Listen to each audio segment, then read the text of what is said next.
Hi നമസ്കാരം. അങ്ങനെ എൻ്റെ പ്രവചനം പാളിയിരിക്കുകയാണ് കേട്ടോ. ഞാൻ കരുതിയതുപോലെയല്ല ഇത്തവണ നമ്മുടെ ഗവൺമെൻറ് ചില കാര്യങ്ങളൊക്കെ തീരുമാനിച്ചുറച്ചിട്ടുണ്ട്. വേറൊന്നും കൊണ്ടല്ല, വലിയ പ്രതിഷേധ പ്രകടനങ്ങൾ കഴിഞ്ഞ കുറച്ച് വർഷങ്ങളായിട്ട് തന്നെ അതിനെതിരെ ഉണ്ടായിരുന്നു. അതെന്തായാലും മനസ്സിലാക്കി കേരളത്തിൻ്റെ ജനങ്ങളുടെ ഒരു ഒരു വിഭാഗം ആളുകളുടെ മാത്രമല്ല, എല്ലാ മലയാളികളുടെയും ആഗ്രഹം തന്നെയായിരുന്നു. അത് അക്ഷരാർത്ഥത്തിൽ കേന്ദ്ര ഗവൺമെൻറ് പരിഗണിച്ച ഒരു നിമിഷമായിരുന്നു. ഏതാനും മണിക്കൂറുകൾക്ക് മുമ്പ് നമ്മൾ അറിഞ്ഞ, ഏകദേശം ഒരു മണിക്കൂർക്ക് മുമ്പ് അറിഞ്ഞ ഒരു വാർത്ത. അത് മറ്റൊന്നുമല്ല, നമ്മുടെ മമ്മൂക്കയ്ക്ക് പത്മഭൂഷൺ ഉണ്ടെന്നുള്ള ആ വലിയ ഒരു വാർത്ത. അത് വലിയ സന്തോഷം നൽകുന്ന, അതും ഈ ഒരു ഗവൺമെൻറ്റിൽ നിന്ന് കിട്ടുമെന്ന് ആരും പ്രതീക്ഷിക്കാതിരുന്ന ആ ഒരു കാര്യം. അത് ചരിത്രം തന്നെയാണ്. അത് അറിയിക്കാൻ പറ്റാത്ത സന്തോഷമുണ്ട്.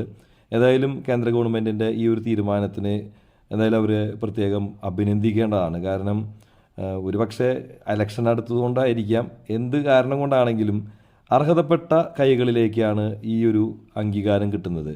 എന്തൊക്കെ പറഞ്ഞാലും അതിൽ രാഷ്ട്രീയം കാണാതെ തന്നെ അതിനെ നമുക്ക് പരിഗണിക്കേണ്ടതുണ്ട്.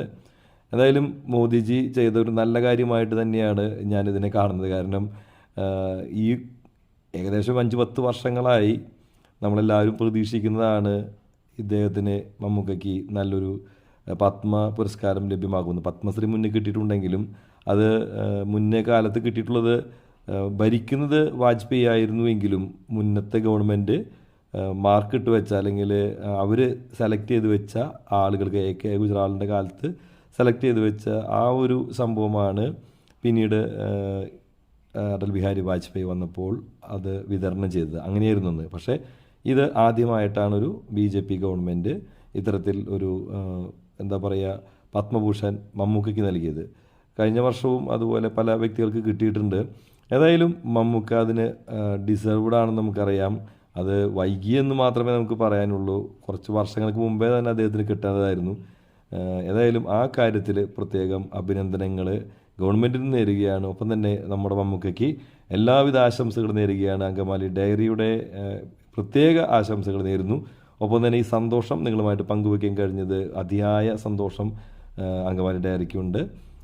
മമ്മൂക്കയ്ക്ക് ഇനിയും ഒരുപാട് പുരസ്കാരങ്ങളും അദ്ദേഹത്തിൻ്റെ വലിയ നേട്ടങ്ങൾക്കും കാരണമാകുന്നൊരു വർഷമായി മാറട്ടെ. ഒരു തിരിച്ചുവരവിൻ്റെ കാലഘട്ടത്തിലാണ് അദ്ദേഹത്തെ സംബന്ധിച്ച് അദ്ദേഹം പറഞ്ഞിരിക്കുന്നത് അതിസന്തോഷമാണ്. രാജ്യം അംഗീകരിക്കുന്നതിനേക്കാൾ വലിയ നേട്ടം ഒന്നുമില്ല എന്നാണ് അദ്ദേഹം പറഞ്ഞത്. സ്വന്തം രാജ്യം ആദരിക്കുമ്പോൾ കിട്ടുന്ന വലിയ അഭിമാനത്തിലാണ് ഇപ്പോൾ മമ്മൂക്കയുള്ളതെന്ന് അദ്ദേഹത്തിൻ്റെ സോഷ്യൽ മീഡിയയിലെ പോസ്റ്റ് കൊണ്ട് നമുക്ക് മനസ്സിലാക്കാൻ സാധിക്കുന്നുണ്ട്.